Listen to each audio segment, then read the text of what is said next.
Hello and welcome back to the channel everyone. My name is Sam.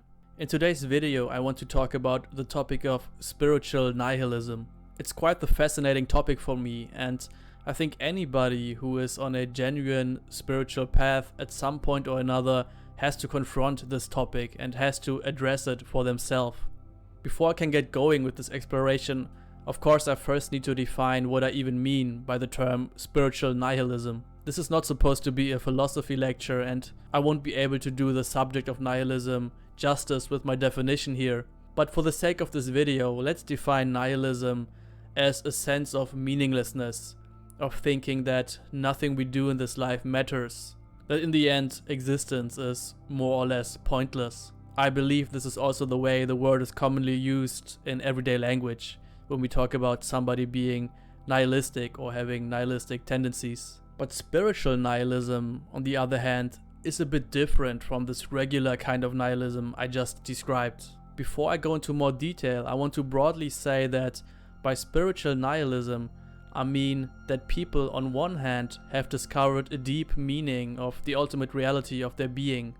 They might have honestly recognized what they are and have found incredible peace and fulfillment in that on one hand, but on the other hand, their understanding is somewhat incomplete. A byproduct of their understanding was that they now think that everything in the world of relative experience, what happens in the world, the quality of our lives, the relationships we have, how we deal with difficulties, what emotions arise, that all of this now is completely meaningless and irrelevant. So in this video I want to explore why we can fall into this trap and how to avoid it as well. First of all, I can say from my own experience that falling into this trap of spiritual nihilism was quite tempting to me. In a very broad sense, spirituality does to some extent have the goal of achieving a kind of nihilism, but a meaningful one. Usually people who are on a spiritual path, as I have explored previously in another video, go on this path because they want to deal with their suffering. They want a different perspective on it.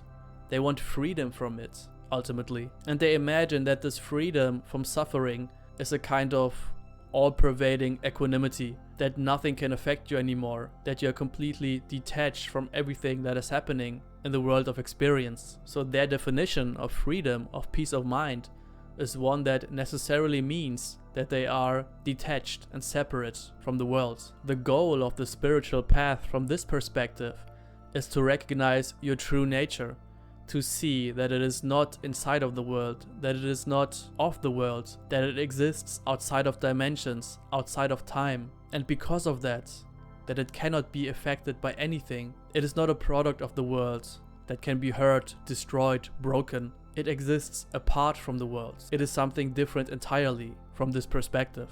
And I must say that looking back on my own path, that this sort of framework maybe wasn't explicit in my mind, but nevertheless, I kind of imagined awakening, the recognition of my true nature, to be something like that. I thought I would be detached, unaffected by the world, not be overcome anymore by strong emotions, have a state of complete equanimity like a Stoic would have. So the appeal of this sort of path is quite apparent to me. I get why it's appealing. It was actually something I wrestled with for quite a long time. Looking back now, I can see that my understanding was incomplete. But at the time, I did have a genuine recognition of my true nature. I saw the dimensionless openness, space-like quality, the perfect clarity, the ever-present peace of it. And I thought, this is it. Now I only have to be that, and nothing will affect me anymore. I only have to maintain a state of being that.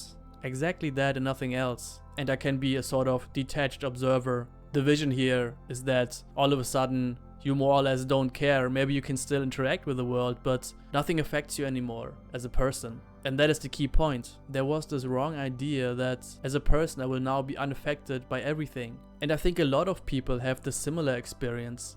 They might have genuine insights about their true nature, about the ultimate reality of their being, but often we can remain in this incomplete understanding. We become attached to this sort of emptiness that doesn't differentiate between anything. We completely focus on this level of everything being equal. And I want to emphasize here that ultimately this is of course true. The recognition of our true nature comes with the insight that all experience fundamentally is the same thing, so to say. It is like watching a movie on a TV screen and realizing that actually there aren't really people there I'm looking at on the screen. There is just the screen. Ultimately, using this analogy, you can stop being involved and lost in the movie and instead can just recognize that all of it is just a screen, a play of colors on the screen that is our true nature. And I don't want to diminish this insight. It is an important first step.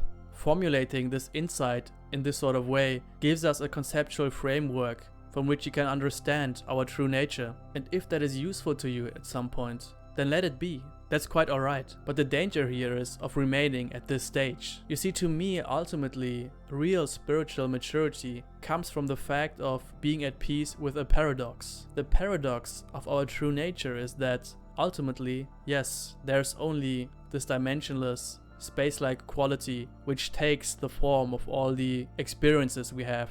And these experiences in turn form this body-mind world we are aware of. But at the same time, this dimensionless space is also the world. This qualityless emptiness, this perfect crystal clear screen, is also this world of colors, of differentiation, of short and tall, of big and small, of warm and cold, of pain and suffering. These two aspects, the ultimate reality of emptiness, of dimensionless awareness, and the world of relative experience, of colors and shapes and sounds and feelings, they are not two.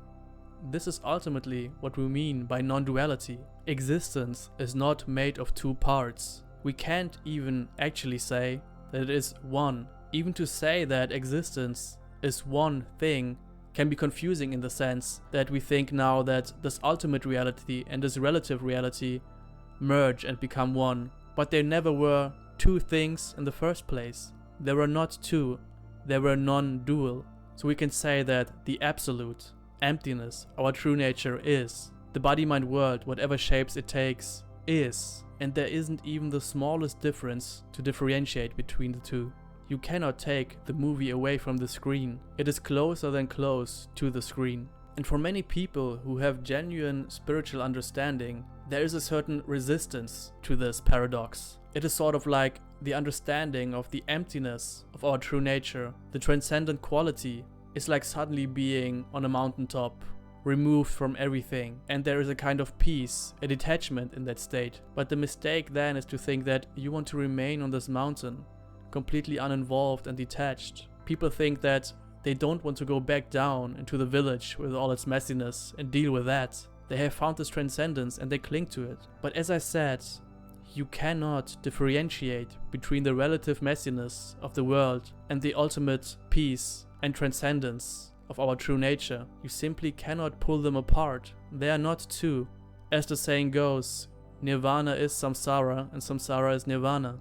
And living this paradox ultimately is something that you have to do, that you have to experience. It is not necessarily something to resolve intellectually. Our minds can only go so far.